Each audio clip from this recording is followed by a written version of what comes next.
button. So if we look at the left-hand one, that was your before, as I said, that's pretty much, well, your right eye is kind of your head in the top half in front of the golf ball, yeah? Now, again, because you were saying someone you slice the ball off to the right, the way you tried to fix that was more not coming over the top, swinging your arms out wide and trying to swing everything left, yeah?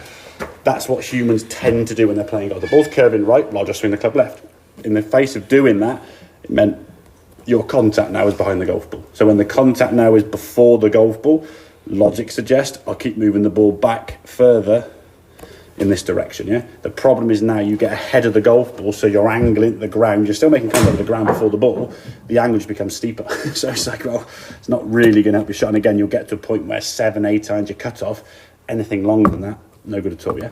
Yeah. So we want that head to start... We want the head to be behind the golf ball here. I would say here now, you're on the golf ball, yeah? The ball has certainly moved further forward than this one here now, okay?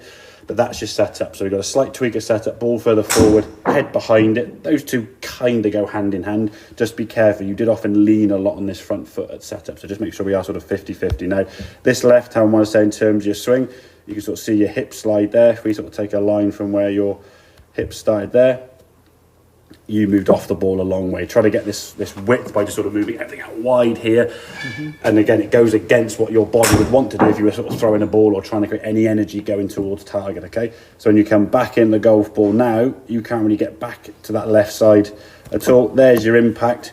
This leg sort of flattish on the back there, not really sort of moving through, your left leg leaning back. So everything now is a bit kind of off the right side, swinging to the left, more than likely ground first, and with a bit of left to right cut spin. So weak, losing distance, losing direction, okay? This right hand one now. So we move in there. As we get to about halfway, now we want to start seeing the hips moving, okay? They move in this case a little bit late. But you see the movement there, you see? Mm-hmm. And as we come back to the golf ball, it's a lot more over, isn't it? There's your impact. Look at that leg. Yeah? You're now in a position where you want to be. Now, your arms are still moving slightly incorrectly, but again, at the moment, I'm just looking at what the engine does. Get one thing done, tick that box, move on to the next thing. Once that's done, move on to the next thing, okay? And you often have to keep recurring back to the first initial thing we talked about today with this body movement, because you'll find your old fault of doing this will probably creep back in every now and then. But you'll be more aware of it when you start hitting fat shots or slices. I'm doing that again. My hips are going the wrong way, or I'm sliding them again, yeah? As I say, it will take a bit of practice. But the more you can spend time just working on that movement from here, so you go there, and so I think you would just naturally do that, Ben, if you were just throwing a ball, yeah? Mm-hmm. You wouldn't think about that. Now, again, there's probably a bit more slide there than you want, but I'd say at least from here, you're starting to shift into the downswing, getting into a good spot, and then you follow through now is fine. You're up on your toe a lot more. Mm-hmm. Looks a little bit stiff and rigid here with the arm, but that's a bit more grip pressure, I would say.